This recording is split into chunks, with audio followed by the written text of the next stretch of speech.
Okay, good morning. So in the last class we talked about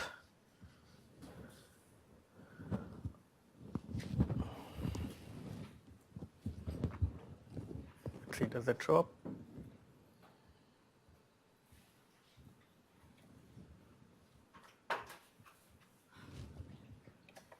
Okay, so we talked about a typical boundary layer development at low angle of attack where the flow is fully attached and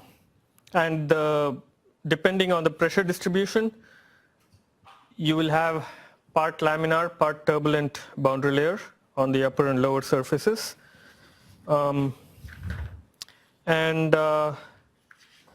So pressure drag is negligible because there is no separation and boundary layers are thin and it's all skin friction drag.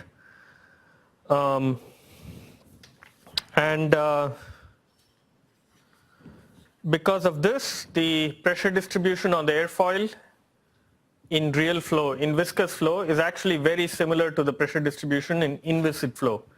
And we talked a little bit about how inviscid flow is so much easier to calculate. So at these kind of conditions, you can just do an inviscid analysis and the pressure distribution you get will be fairly close. And pressure drag becomes noticeable only when the boundary layers are relatively thick. And so, for example, when you have a separated flow like this, the viscous pressure distribution will be different, fairly different from the inviscid pressure distribution.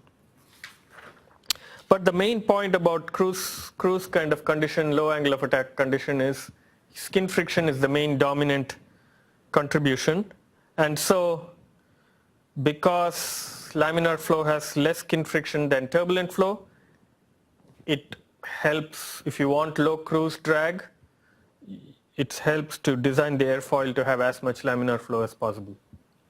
But ultimately you cannot design the airfoil to have full laminar flow because the airfoil has to have adverse pressure gradient, and so towards the end, in most situations, you just have to have some turbulent flow. But it helps to kind of minimize that. But like with most other things in engineering, you can easily overdo it, and that will hurt you at some other situations, like when you want to get CL max or high, good stall performance. Then, you can't have way too much laminar flow just for cruise. It will hurt you at some other point. So anyway, we'll come to all those things as we move along.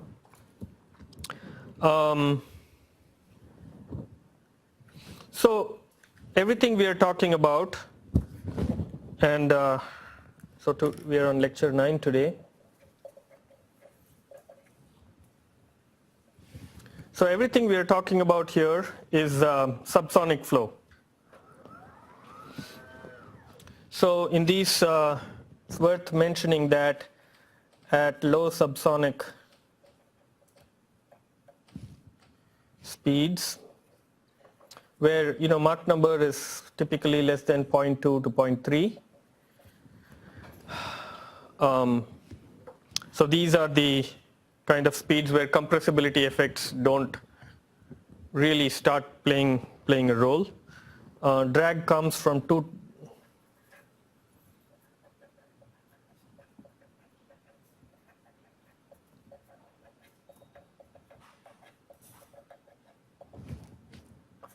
So you have pressure drag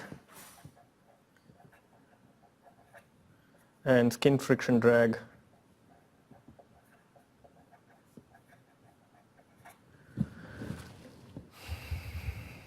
And it's only at higher Mach numbers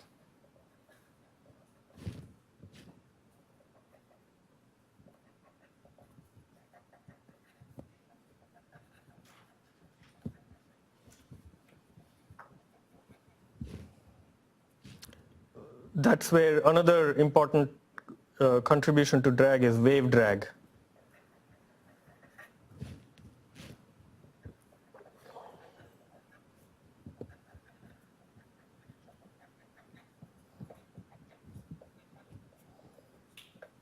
So this is as Mach number goes towards 1, wave drag becomes important, especially if shocks start forming.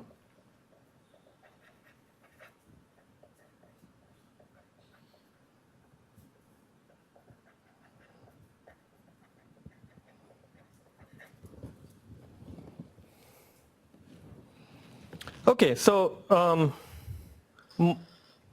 almost everything we talk about is going to be in these kind of conditions. We'll do maybe a little bit of discussion towards the end of the course on transonic flows, but we are focusing on low Mach number effects. Okay, so now we talked about low angle of attack. Let's talk about typical boundary layer development at high angle of attack.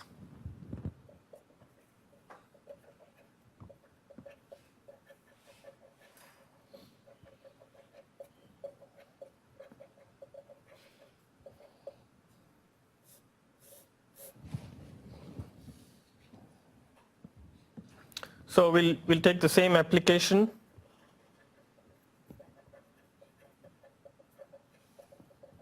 Which is a general aviation airplane. Reynolds number maybe about 2.5 million or 2 to 6 million. And so we are looking at a high angle of attack near stall. So something like alpha of something like 12 to 15 degrees, something like that. The exact angle of attack will depend on the particular airfoil and the Reynolds number, and we are not so focused on some particular airfoil, we are just looking at some general behavior. So let's say this is the airfoil, and the V infinity is coming like this.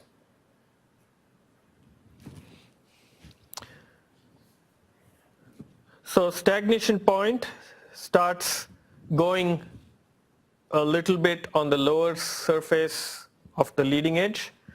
As you increase angle of attack, stagnation point, which was here for alpha equals 0, will start going somewhere here. And on the lower surface, you will have mostly favorable gradient. So you will have large amounts of laminar flow, maybe even fully laminar flow on the lower surface. But on the upper surface, you will have some laminar flow.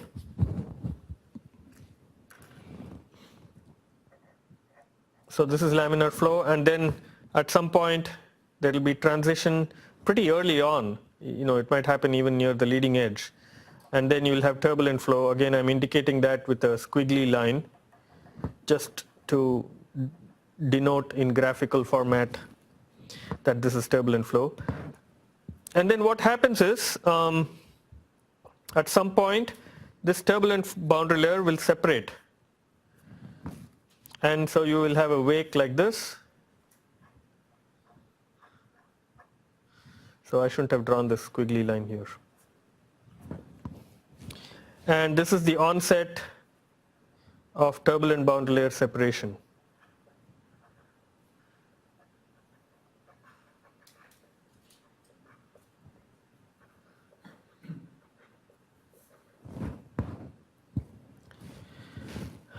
This is turbulent boundary layer attached, and this is laminar boundary layer. And this might be fully laminar boundary layer, or maybe you'll have turbulent boundary layer at the very end. Just all depends on the particular airfoil.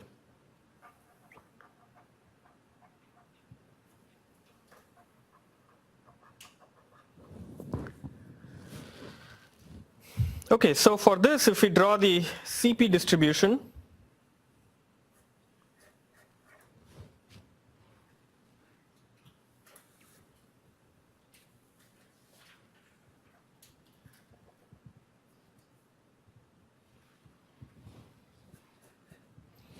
so CP distribution I call this 0 CP. On the lower surface, so stagnation point is where CP is +1. So that will occur directly below this point. So it will be somewhere here. The lower surface will probably have mostly favorable gradient, and it will look something like this. So remember, this is favorable gradient, right? If it's sloped this way, it's favorable gradient. If it's sloped this way, it's adverse. And then the upper surface CP distribution will have a big suction peak because the flow goes around the leading edge, so it has high velocity here and low pressure, and high up in this direction. CP means suction. So it'll have a high suction peak, and then it'll come to the point of separation, and then it'll have a flat pressure distribution after separation.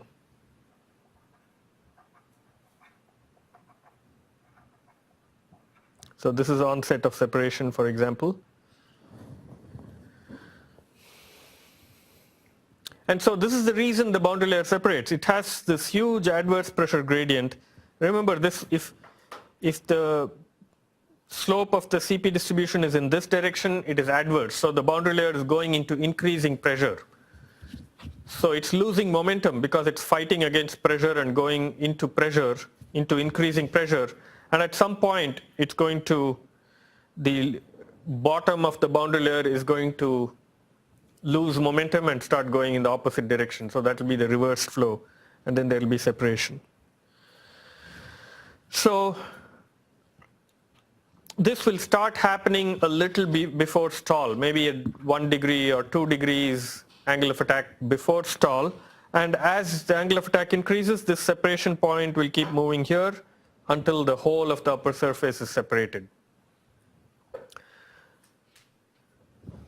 So exactly how that happens and at what angle that happens will depend on the airfoil. So this is let's talk about the consequences of upper surface separation.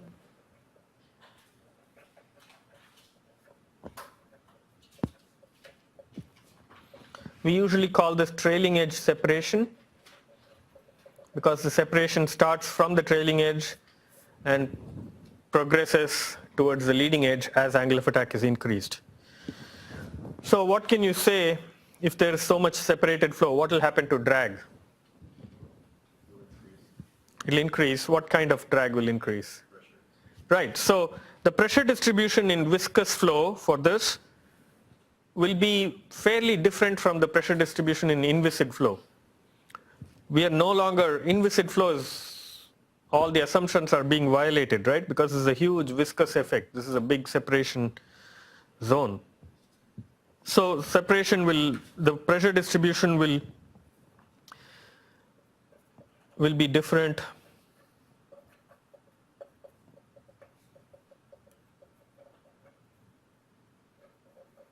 In viscous flow or real flow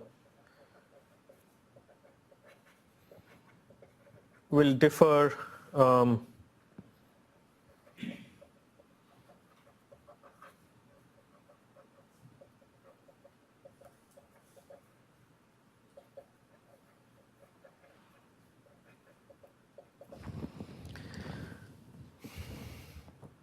it's only in inviscid pressure distribution that if you integrate the pressure, you'll get zero drag. But because the real flow has a pressure distribution that's significantly different, now you will have pressure drag. So there's going to be increased pressure drag.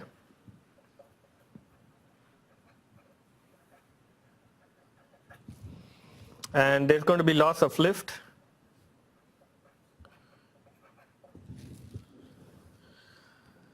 And one way to think about why there is a loss of lift is because the separation in essence decambers the airfoil. So you have airfoils have camber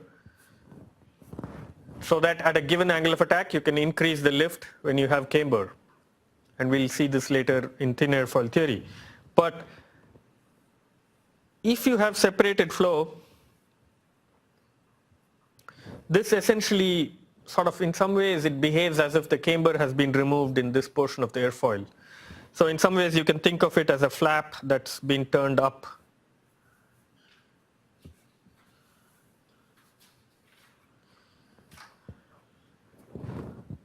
It's not really that there is a flap turned up, but the behavior is like that. So this, in effect, behaves as if the airfoil has been turned up like this, with a flap up.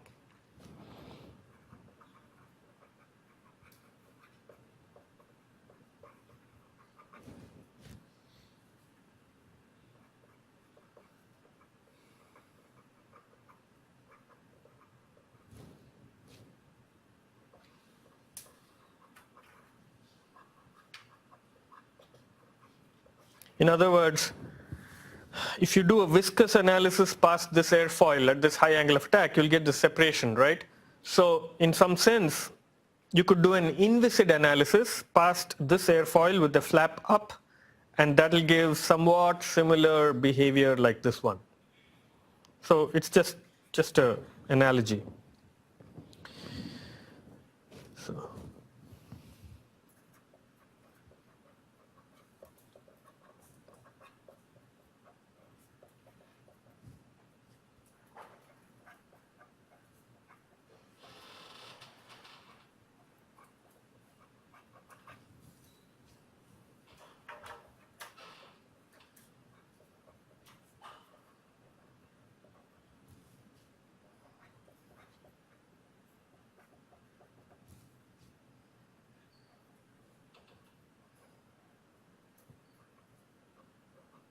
So some people call this decambering.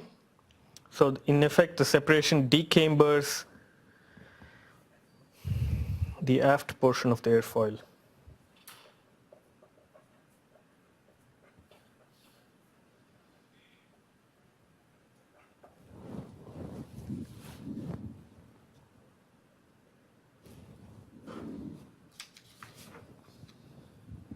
So as a result, you're going to have a loss in lift, right? So let's see what that does to the lift curve.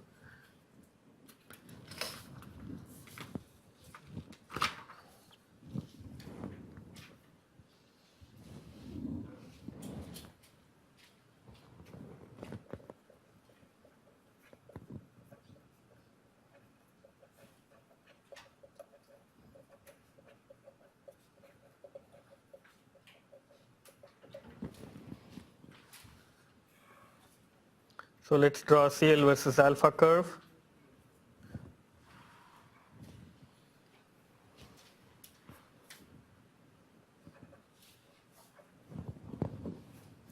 So if you draw CL versus alpha curve for inviscid flow, it'll be, for all practical purposes, it'll be a straight line. Okay, so at low angles of attack, because the inviscid pressure distribution is very similar to viscous pressure distribution, even in viscous flow you will have the curve like this. So at low angles of attack, these two will match fairly closely because the flow is attached. But when the flow becomes separated, it's as if the airfoil has lost camber, right? So there's going to be a loss in lift. Sometimes it's gradual, sometimes it's a little more abrupt. And then you have, so as you go here, let's say you have some separation, so there is some loss in lift. And as you go to higher angle of attack, there's more separation, so you have more loss in lift. So if you did not have this separation at all, you would just keep going along this inviscid curve. But because you have separation, you lose lift, and at some point the loss in lift due to separation more than makes up for the increase in lift due to inviscid, CL change. So then you reach a peak, and then your lift starts going down because you have massive separation. So this is the drop in lift.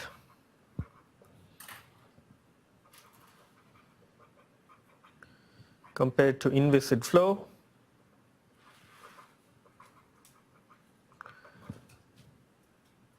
Due to separation.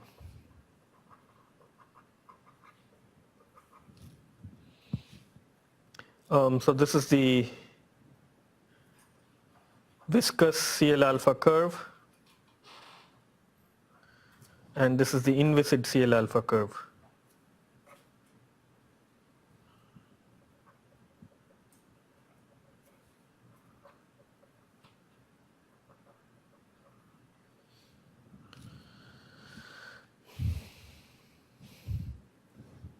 And this alpha, where you have the CL max, this alpha is called alpha stall. And this value of CL is called CL max.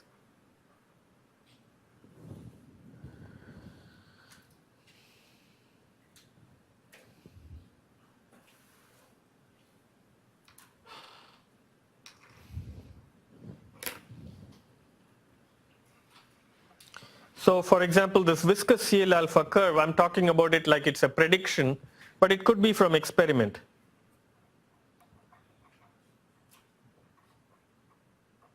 Meaning it's the real flow, right? It could be prediction, for example, from some Navier-Stokes calculation, or it could be from experiment. Another thing to maybe point out here is that at small alpha,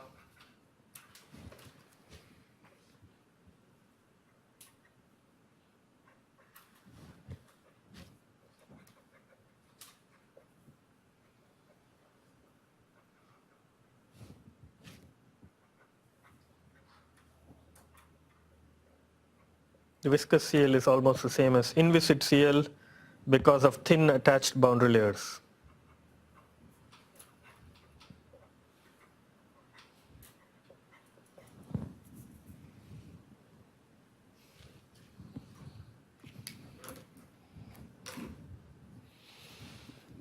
Okay, so note that we call this CL max. This everybody kind of knows.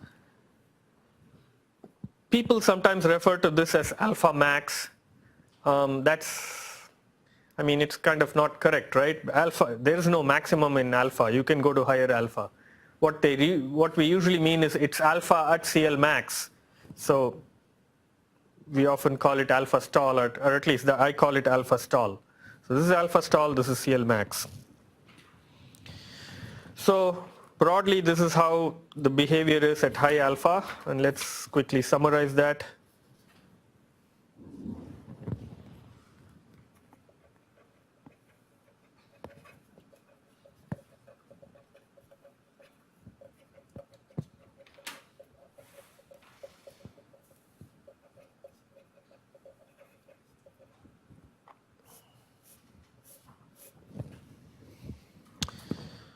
So some noticeable features are that there is a suction peak at the leading edge,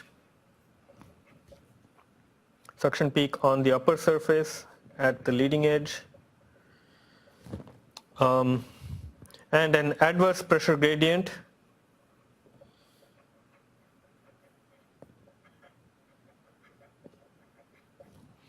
follows the suction peak.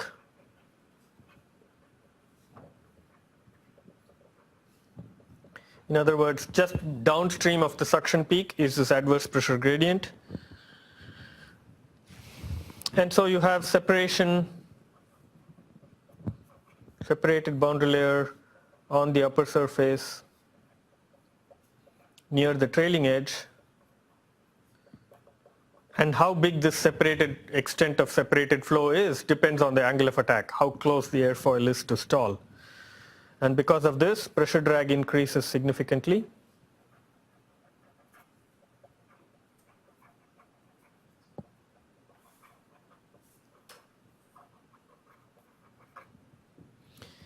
And there is loss in lift compared to inviscid theory.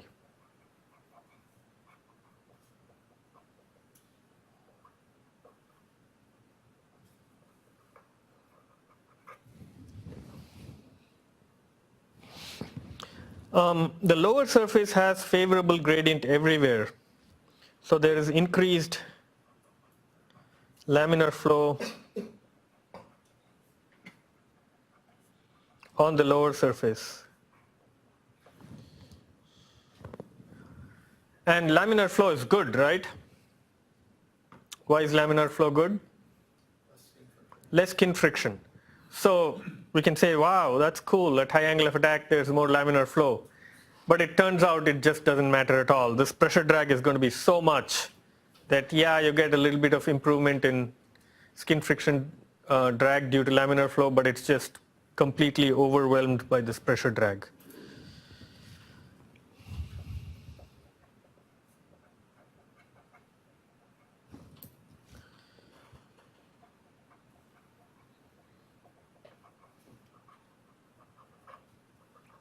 So this does reduce skin friction drag on the lower surface, but the pressure drag increase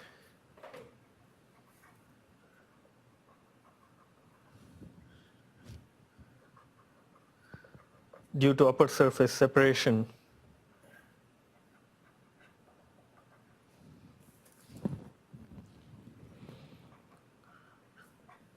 more than makes up any benefit.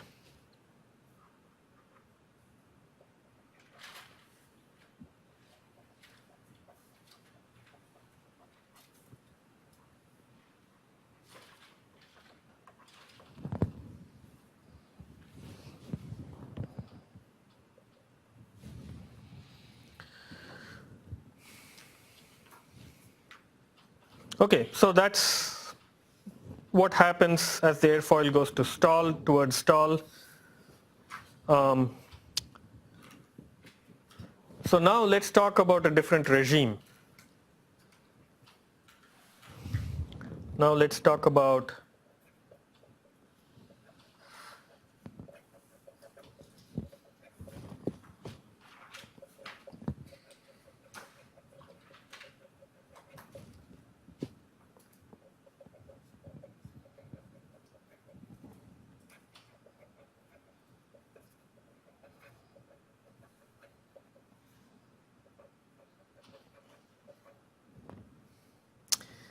So I made the mistake that I keep telling everybody not to make. There is no apostrophe in Reynolds. I just, without thinking, I put an apostrophe. So Reynolds is the name of the Osborne Reynolds, the scientist, engineer who came up with the whole idea of Reynolds. Or he came up with some behavior patterns of boundary layers, and later on people named this characteristic number as Reynolds number. Anyway, so because Reynolds is his name, there is no apostrophe. A lot of people put an apostrophe, so just watch out for it. You will do it too. I almost did it now. Okay, so we are now going to look at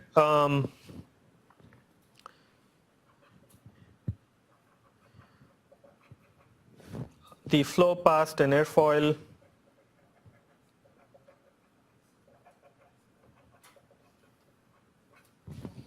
at Reynolds number of maybe 300,000, which is 3 or 0.3 times 10 to the power 6 or 0.3 million.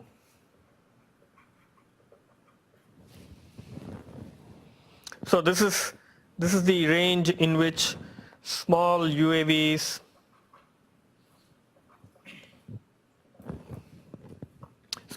may be even flying at lower Reynolds numbers like 100,000 or so, but in that range, small UAVs, radio controlled sailplanes, high altitude, like 100,000 foot UAVs, like this AeroVironment Centurion. These kind of airfoils operate in this range. So let's consider a low to moderate alpha, which is a cruise-like condition.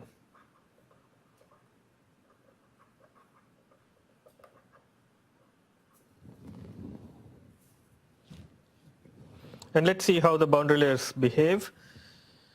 It turns out there is a big difference compared to what we have been talking about.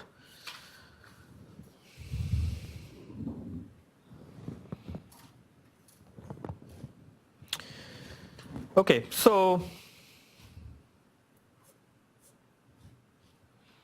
let's take some airfoil that looks kind of like this.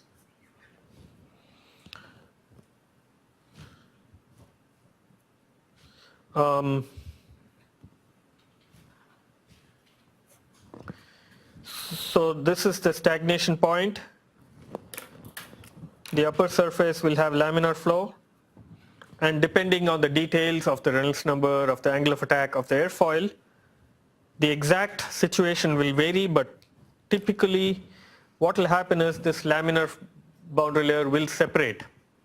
And this is a big difference, right? Earlier, the laminar boundary layer would become turbulent. So it would be attached laminar boundary layer becoming attached turbulent boundary layer.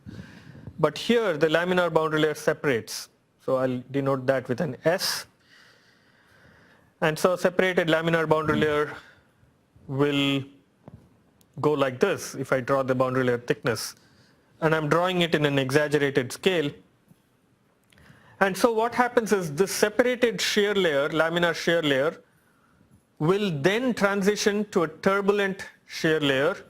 And because the turbulence has got a lot of mixing, it will get momentum from the outside flow as well. And so this turbulent boundary layer reattaches. So I'm going to use a squiggly line to denote turbulent flow as usual. And this reattaches to form a flow feature that we call a laminar separation bubble. So I'm going to denote this with R for reattachment and T for transition. And then you have attached turbulent boundary layer, which may stay attached all the time or which may separate towards the end. So if you go to a higher angle of attack, this turbulent boundary layer, attached turbulent boundary layer could separate, but at cruise conditions it will probably be attached all the way to the trailing edge. And I am drawing this in magnified scale.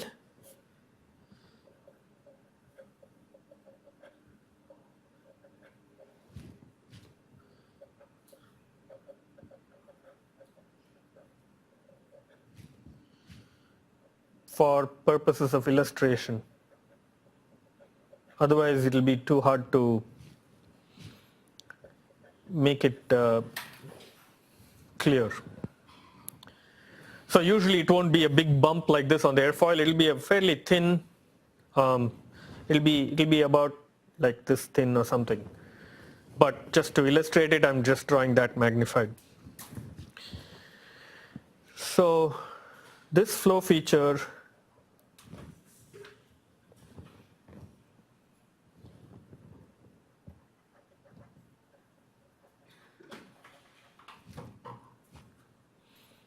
is called a laminar separation bubble.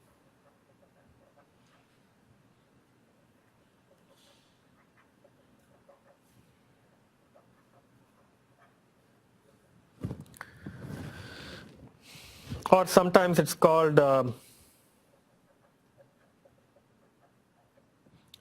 transitional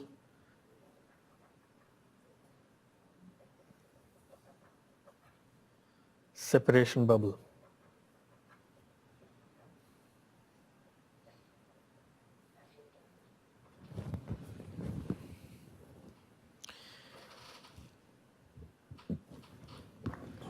So here,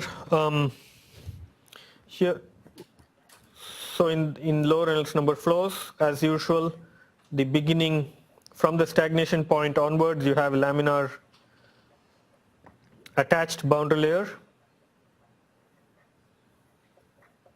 And then you have a laminar separation bubble that causes transition. And even the lower surface might end up having a laminar separation bubble, but it might be at a different place and in a different size. So maybe you will have it like this.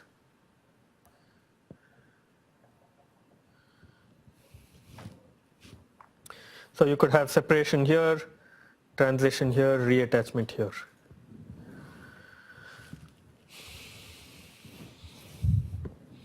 And this is attached turbulent boundary layer.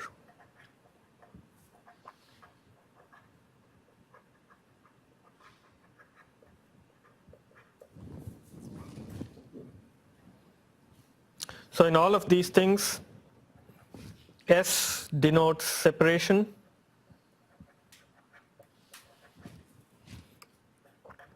Here it is separation of laminar boundary layer.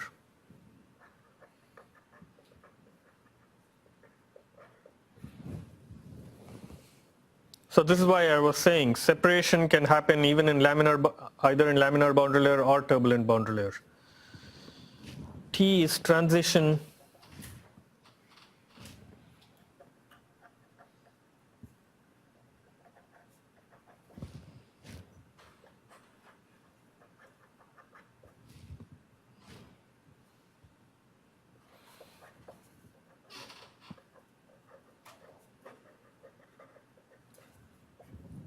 So we've used this symbol T earlier.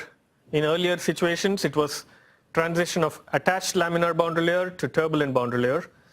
In this case, this is a shear layer. It's a free shear layer. It's not going along the wall. It's gone off the surface. And so here the transition is of the shear layer. So the laminar shear layer becomes turbulent shear layer. And R is reattachment.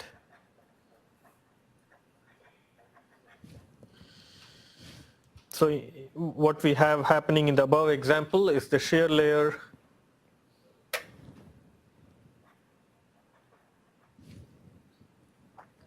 reattaches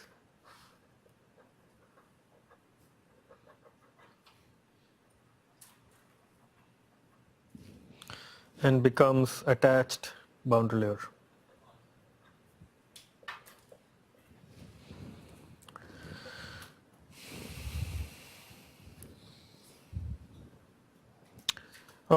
So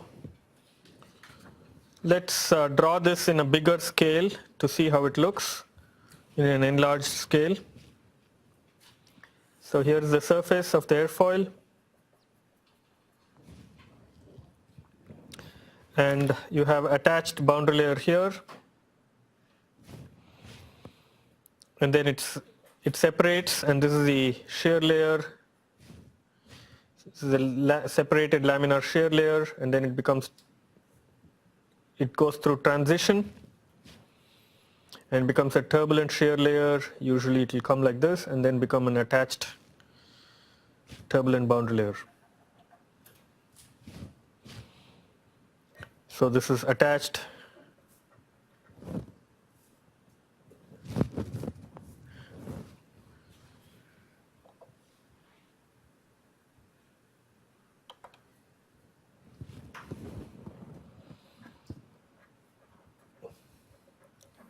laminar boundary layer, and up to this point it's attached. And what is the meaning of attached flow? So in this region, what will skin friction be?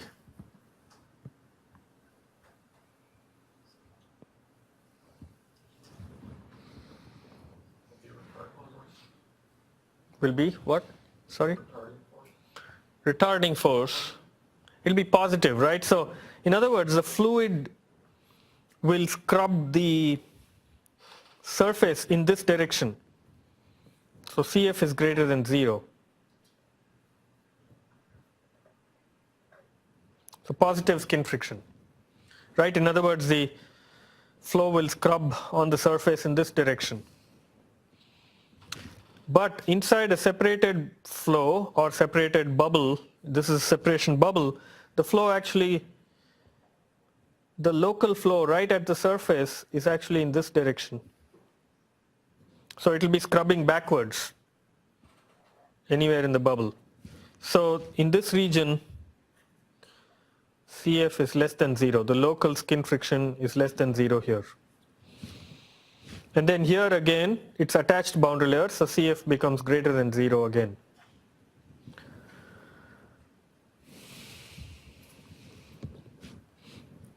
So this part is separated laminar shear layer.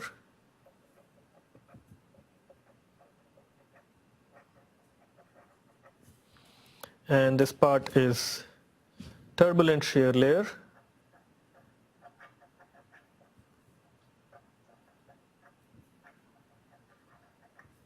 And this is turbulent boundary layer.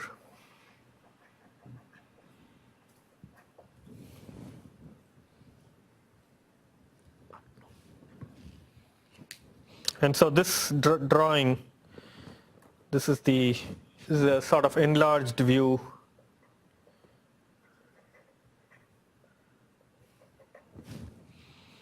of a laminar separation bubble.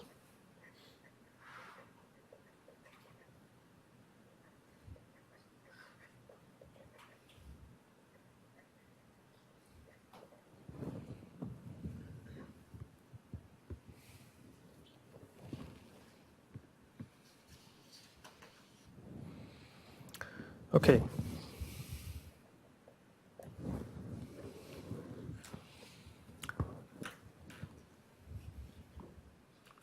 We'll talk more about this, about, for example, why these things happen, but right now we are just saying this is how it looks for a low Reynolds number airfoil.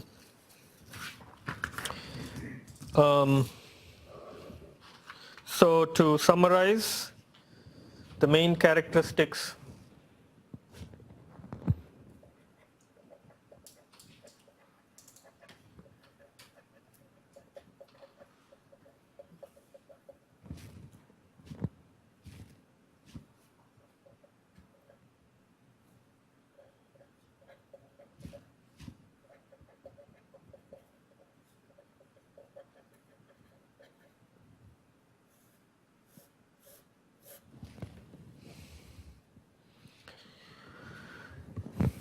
So at low Reynolds numbers, we'll look at this some more.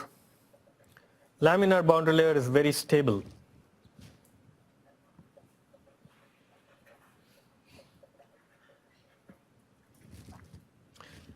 In other words, when I say very stable, it does not want to transition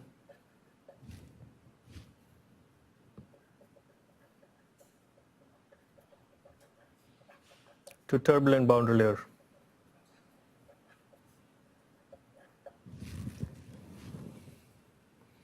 So stability of laminar boundary layer is whether this laminar boundary layer wants to stay laminar or tries to become turbulent when there are external disturbances. If it's very stable, it wants to stay laminar.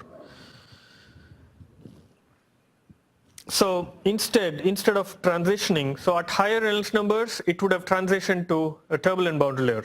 But at low Reynolds numbers, instead, the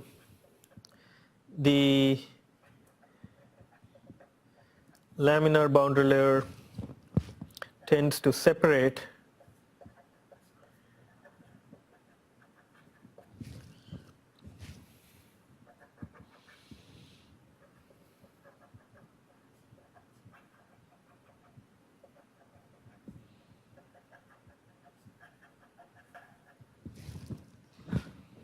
so when it encounters adverse pressure gradient.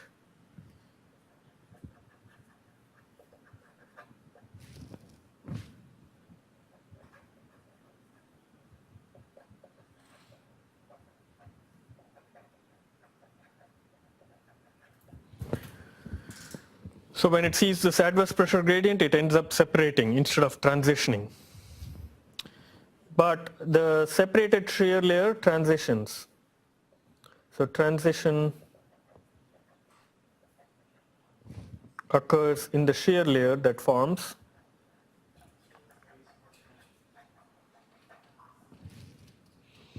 And the turbulent reattachment usually follows.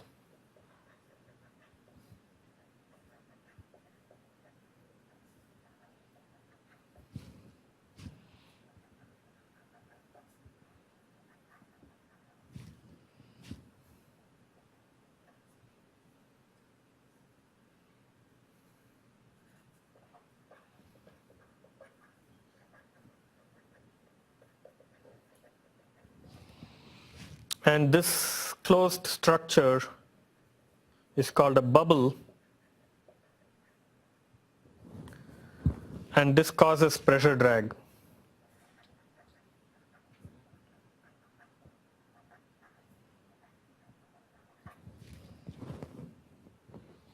So here is a situation where even in cruise conditions, so even at low angle of attack, because the Reynolds number is low and you have this bubble, the bubble causes deviation of the pressure distribution from inviscid to real flow. So it's only inviscid flow that will have zero pressure drag, but because there's deviation, because of the bubble, there is pressure drag, and so even at low angle of attack there is a noticeable amount of pressure drag. So if we try to plot the CP distribution for some flow like this, you could look like something like this.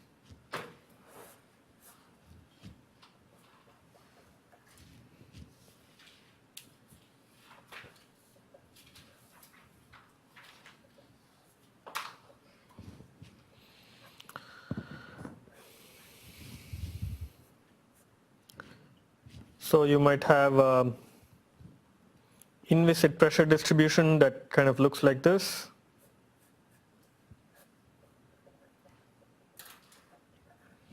But viscous CP distribution may look something like this.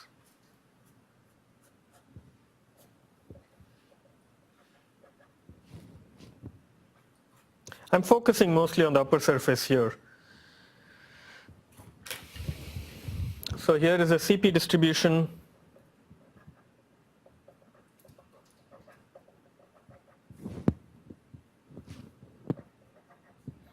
for inviscid flow.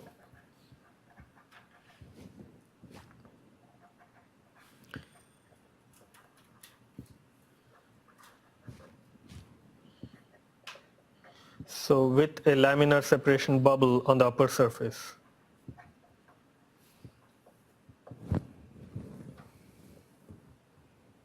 LSB is just laminar separation bubble.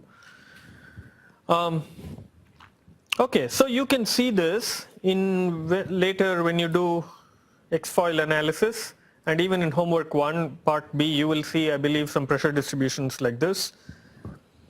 But just because a pressure distribution looks like this doesn't mean that it's got a laminar flow, laminar separation bubble, and it doesn't mean that you can say exactly from here to here is a laminar separation bubble. Because in some situations, even when there is no laminar separation bubble, or when the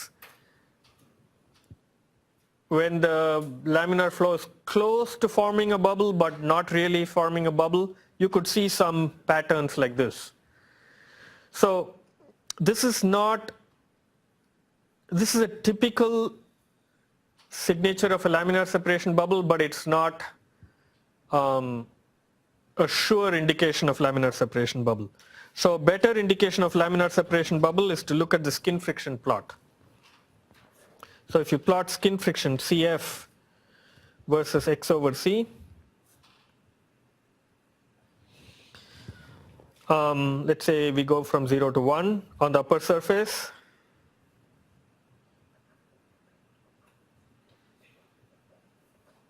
And we are looking at a bubble that's somewhere in this 30 to 50% range.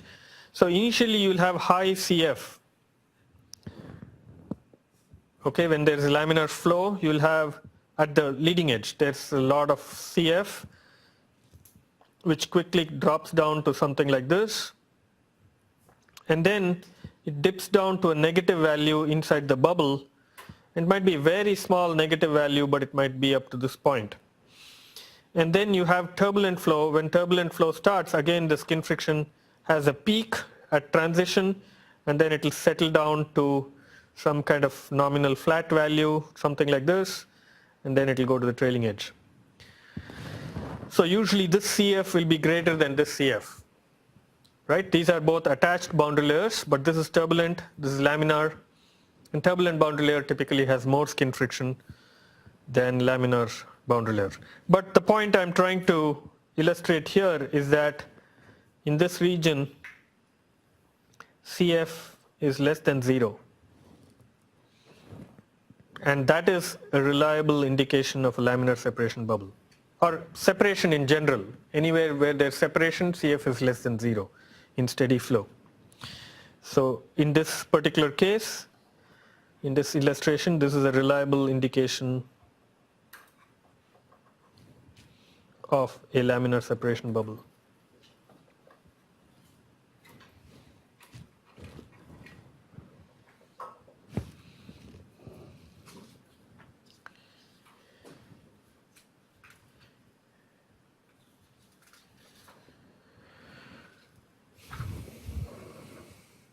Okay, so the reason to talk about these general characteristics is to sort of prepare ourselves for discussion of airfoil behaviors, but also to illustrate how you can have laminar and turbulent boundary layers, how each boundary layer can be attached or separated, and that kind of stuff. So we are going to move on to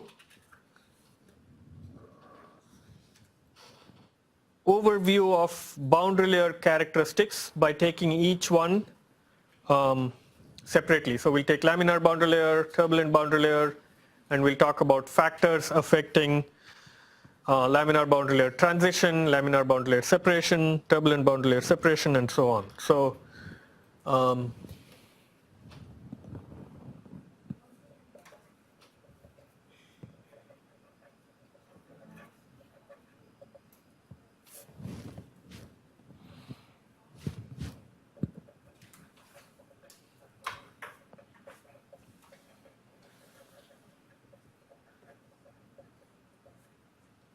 laminar boundary layer and turbulent boundary layer characteristics. We'll talk about factors affecting laminar BL transition. What makes a laminar boundary layer become turbulent? And factors affecting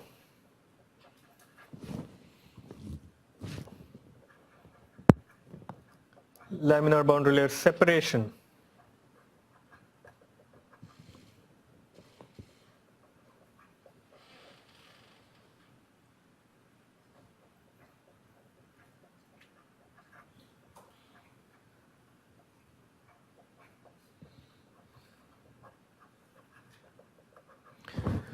So these were all the behaviors we saw in the past several pages.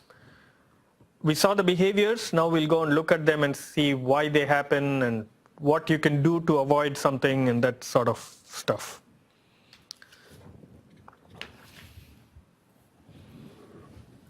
Okay.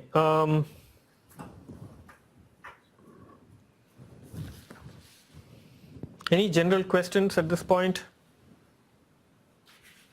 Yes. The meaning of shear layer as opposed to boundary layer, is there clear? Okay. What is a shear layer compared to what is a boundary layer?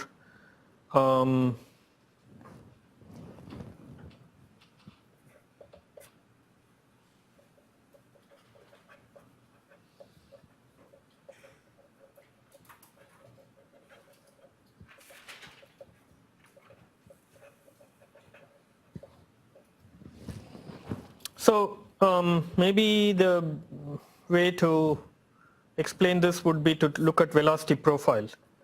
So if you have a boundary layer, which means attached boundary layer, if you take a velocity profile, it will look like this.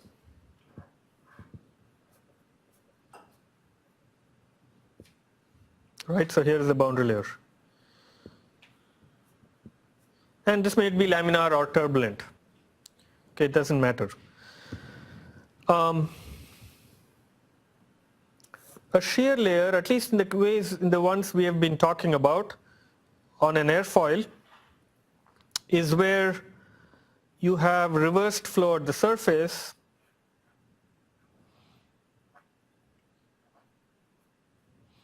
and then you have on top you have something resembling the usual profile, but at the bottom of the boundary of the shear layer there is reversed flow.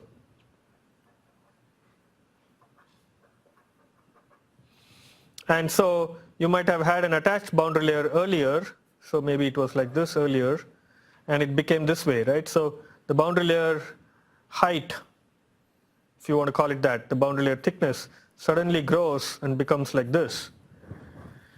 And somewhere from here, this part is called a shear layer.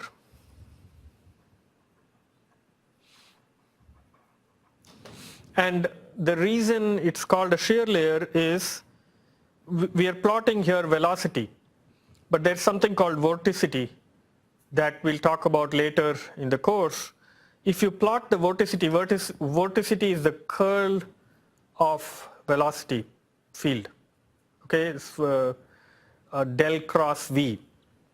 So if you plot vorticity, like sometimes in CFD analysis, when you get the results, you'll plot a vorticity contours, and the vorticity will.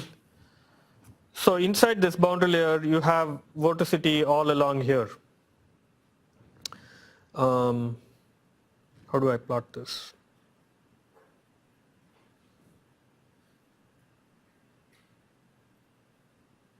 Okay, let me plot an airfoil in blue, and then I'll plot the vorticity in red. So on the upper surface alone. So this red is actually vorticity.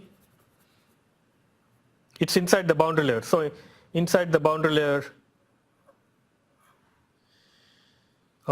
this is non-zero vorticity.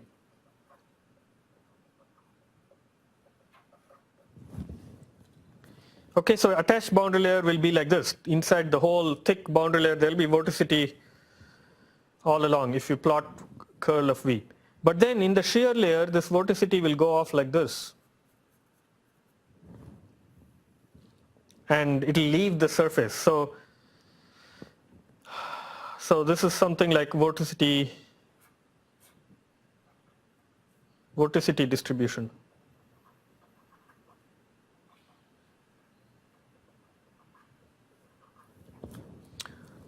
What is the vorticity here outside the boundary layer?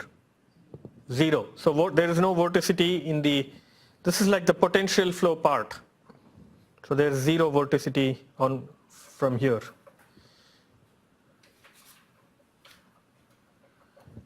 Outside the boundary layer, vorticity is 0, but so there may be vorticity here.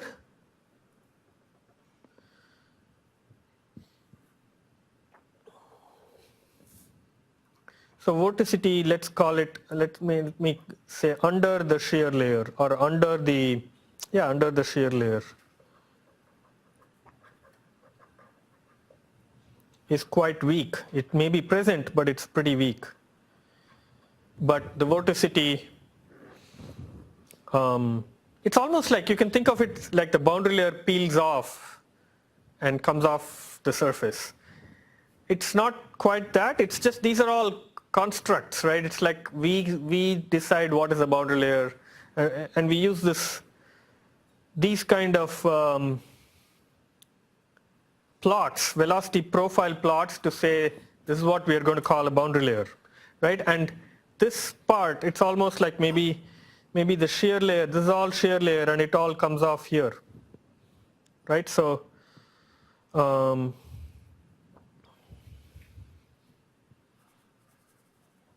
And then when it becomes turbulent flow, this thing becomes attached boundary layer, it becomes a thick attached boundary layer and becomes like this.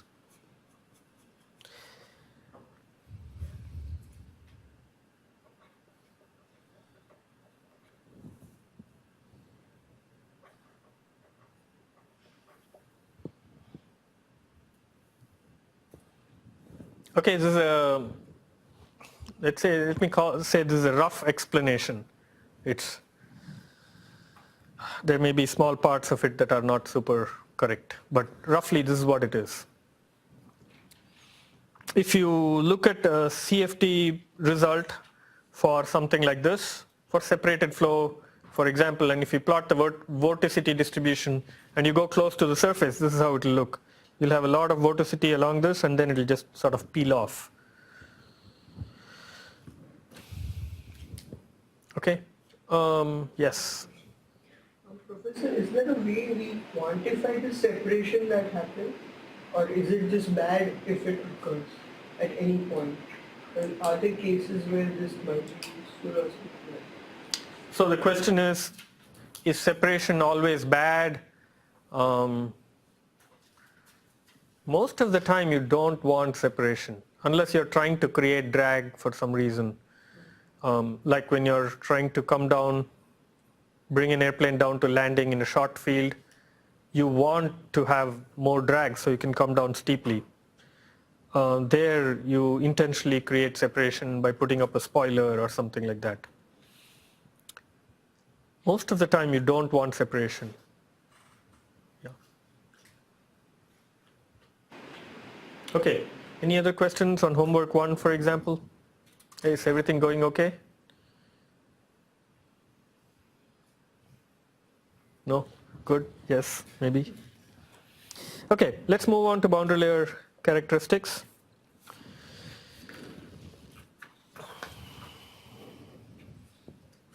So let's look at laminar boundary layer characteristics.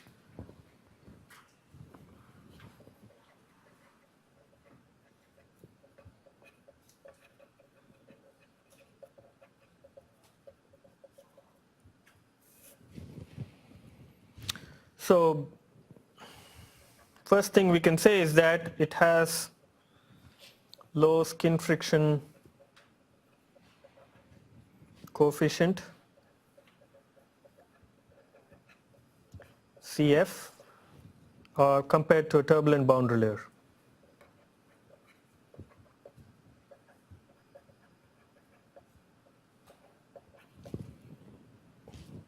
And this is what helps with achieving low airfoil CD.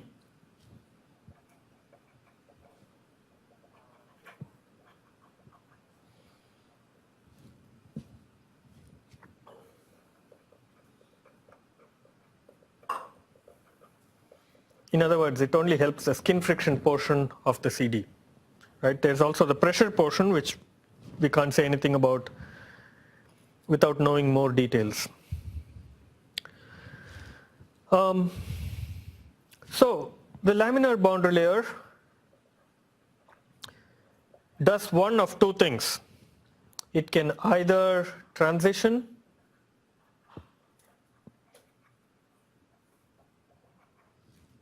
to turbulent boundary layer, or it can separate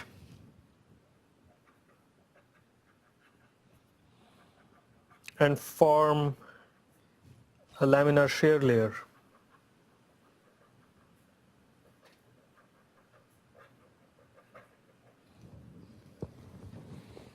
And the two, all the examples we saw so far, one of these things happens. And which one happens is determined by the Reynolds number of the flow and a few other things. But basically we have to see which one happens, and depending on that the airfoil behavior gets determined. Now let's contrast this with turbulent boundary layer characteristics.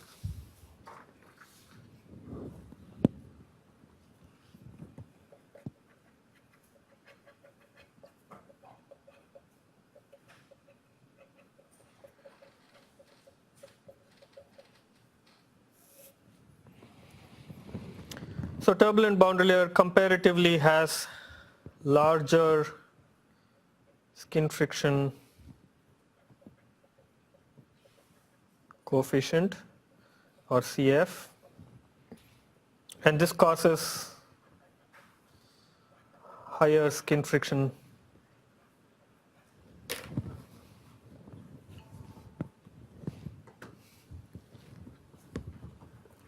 more skin friction CD.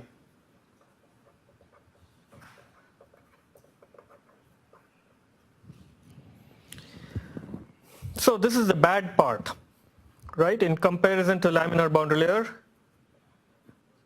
this causes more skin friction CD, so it's the bad part. But turbulent boundary layer is not universally bad. In other words, there are times when you want a turbulent boundary layer. This is the difference between attached and separated flow. Almost all the time you want attached flow.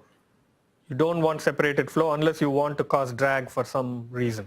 But turbulent boundary layer, on the other hand, is not always bad. And the reason it's got some good qualities is because it has more mixing.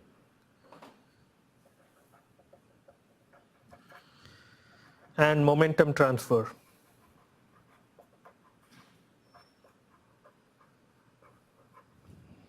From outer flow.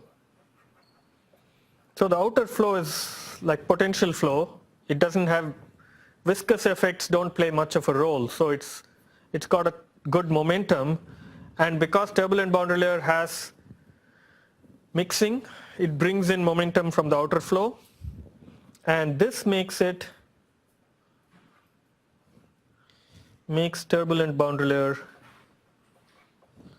more resistant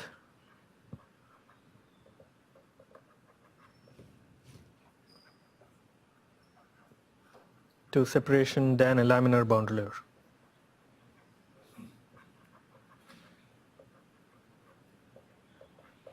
And this is a good part.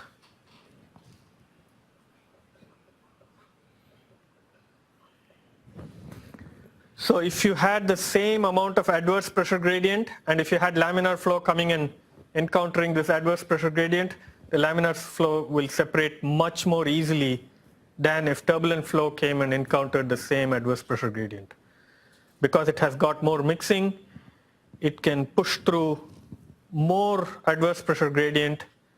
Eventually it will separate, but to a larger extent it can push through compared to a laminar boundary layer.